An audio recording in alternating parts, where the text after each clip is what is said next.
गुरु जी तुम ना भूलियो, चाहे लाख लोग मिल जाही,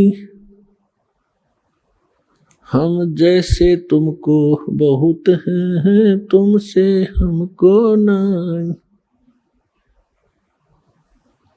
परम पिता परमात्मा पूर्ण ब्रह्म सर्वसृष्टि रचनहार कबीर देव कबीर साहेब कबीर परमेश्वर जी की असीम रजा से आप सभी पुण्यात्माएं परमात्मा की महिमा श्रवण करने के लिए उपस्थित हुए। जिस प्राणी के युगों युगों के शुभ संस्कार वितरित हो जाते हैं उनको मानव शरीर प्राप्त होता है। उससे भी शुभ संस्कारी वो हंस आत्माएं हैं जिनको सतगुरु मिलते हैं, सत्संग श्रवण करने का अवसर प्राप्त होता है।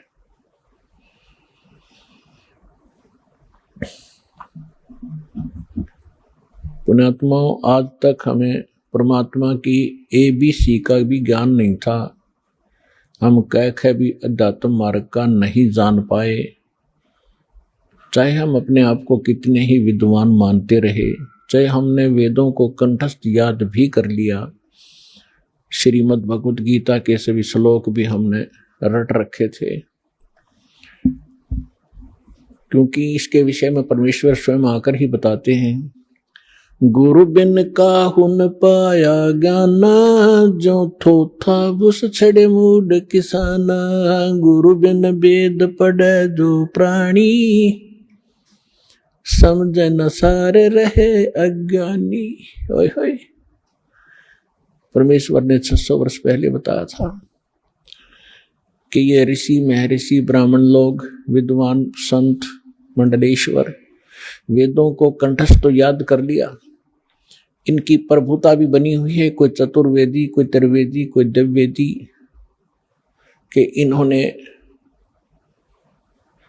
चारों वेदों को कंठस्थ याद कर रखा है। किसी ने 3 वेदों को, वो त्रिवेदी कहलाता है, किसी ने 2 वेदों को कंठस्थ याद कर रखा था, वो दिव्यवेदी कहलाते थे। अपने आत्माओं, यहां परमात्मा कहते हैं कि प्रत्येक प्राणी, प्रत्येक आत्मा, जब से वो परमात्मा कहते हैं मेरे से बिछड़ी है, उसी के तुरंत बाद इसको एहसास हो गया है कि हमसे गलती हो चुकी है और हमारी कोई अनमोल वस्तु हमसे छीनी जा चुकी है और उसके बगैर हम रह नहीं सकते, उसके बगैर हम सुखी नहीं हो सकते। उसको अब हम परमात्मा कहते हैं। तो जिस कारण से इस आत्मा ने उस वस्तु को पाने के लिए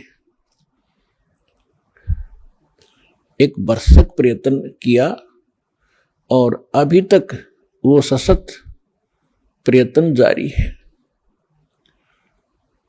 उसके लिए उन्होंने जंगलों में जाना, राज त्याग देना भी उचित समझा। शरीर नष्ट हो जाए, गल जाए, तपस्या कर करके उन्होंने भगवान पाना ही चाहा पर नहीं मिला। उन्होंने चारों वेदों को कंठस्थ याद कर लिया, पढ़ने लगे थे परमात्मा को खोजने के लिए, फिर वो याद हो गए, क्योंकि पहले शांत स्वभाव के लोग होते थे, वर्तमान की हाहाकार नहीं थी, बार बार के रिपीटेशन से, आवर्ती से ये कंठस्थ हो जाते हैं। तो उन्होंने चारों वेदों को याद कर लिया और कोई भी कहीं बोलता तो वो तुरंत उसके अध्याय और मंत्र को तुरंत सुना देता, जिस कारण से वो प्रभुता प्राप्त हो गए। और जब प्राणी को प्रभुता प्राप्त हो जाती है, परमात्मा से कोसों दूर हो जाता है, क्योंकि जीव साहब नहीं हो सकता, परमात्मा ही साहब है। अब आप देखते हो हम कितने अज्ञानी हो गए। हम छोटी सी पोस्ट प्राप्त कर लेते हैं, यदि हम कोई सीधा नाम पुकारता है तो हमें दुख होता था, और हमें साहब बोलता तो हम प्रसन्न होते थे, छाती फूल जाती है। इस ज्ञान से पता चलेगा कि साहब क्या है और जीव क्या है। तो कहने का भाव यह है कि वो वेदों के कंठस्थ करने वाले इतने प्रभु बन गए, उनको ब्राह्मण कहने लगे। ब्राह्मण का अर्थ होता ब्राह्मण सोए जिन ब्रह्म पहचाना। ब्राह्मण सोए जो ब्रह्म पहचाने, ब्रह्म माने भगवान, परमात्मा को पहचाने अपने आत्माओं। यहाँ क्योंकि ये दातम मार्ग है, पहली कक्षा के बालक भी आते हैं, तो ब्रह्म का अर्थ ये ना समझ लेना कि निरंजन ज्योति काल है, नहीं। ब्रह्म का अर्थ वैसे प्रभु होता है, भगवान होता है, राम कहो, साब कहो, ब्रह्म कहो। लेकिन जैसे हम पूर्ण परमात्मा कहते हैं, पूर्ण ब्रह्म कहते हैं, इसका मतलब कोई इनकम्प्लीट ब्रह्म भी है, लेकिन ब्रह्म शब्द पर्याप्त है परमात्मा के लिए। लेकिन यहां ये नकली प्रभु घने हो गए, तो इसलिए प्रभु की पहचान जिसने कर ली, ब्रह्म की पहचान जिसने कर ली, वो ब्राह्मण कहलाता है। दास अपने प्रवचनों में बहुत बार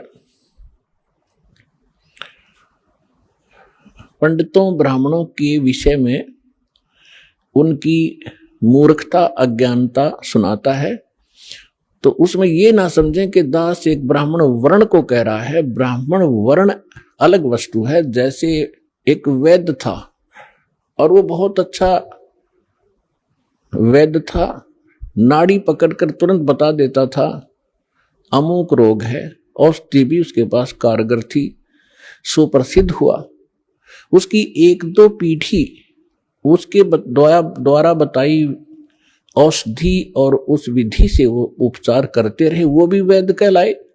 लेकिन आगे चल के वो लाखों की संख्या बन गई उनके वंशजों की, और वो वैद्य नहीं है, फिर भी उनका सरनेम वैद्य बन गया। अब कोई कुछ कार्य करता है, कोई कुछ कार्य करता है, वो भी अपने पीछे लगाता है रमेश वैद्य, और काम क्या है उसका, परचून की दुकान।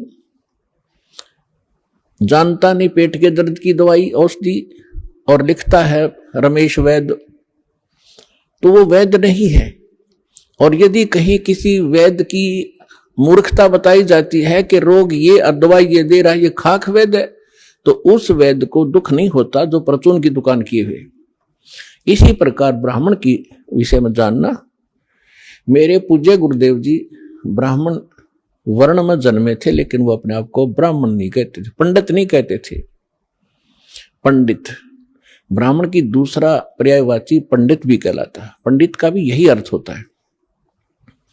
वो ब्राह्मण नहीं कहलाते थे जो हमने अपने परंपरागत समझ लिया है। हम किसको ब्राह्मण मानते हैं? जो श्राद्ध निकलवाता हो, पत्रे बांच कर सुना दे, तेरा भी आपत्ति आनी है, ये ऐसे कर दे, ऐसे वैसे कर दे, ये ब्राह्मण कहलाते हैं। लेकिन यदि हम पंडित की परिभाषा समझना चाहें तो हमारे पूज्य गुरुदेव जी ब्राह्मण होते हुए अपने आप को ब्राह्मण नहीं कहते थे, वो संत कहलाते थे कि हमने पंडिताई कभी की नहीं, हम ब्राह्मण नहीं हैं।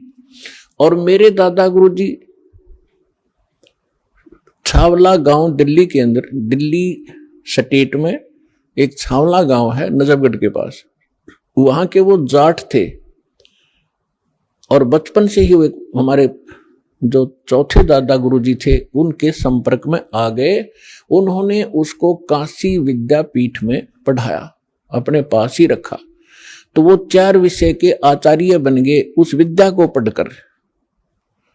लेकिन उन्होंने पंडिताई की नहीं, फिर भी वो पंडित चिदानंद नाम से जाने जाते थे। और उनका आश्रम बना हुआ है जिला सोनीपत हरियाणा, तहसील खरखोदा के पास एक गोपालपुर गांव है छोटा सा, उसमें उनका आश्रम बना हुआ है। दास उसको बहुत बार देख कर आया है, उस पर लिखा है पंडित चिदानंद आश्रम, जबकि वो वर्ण में जाट थे। तो हमने सबसे पहले ये देखना है कि इन चीजों का अब हमने इनसे ऊपर उठना है, जातिवाद से।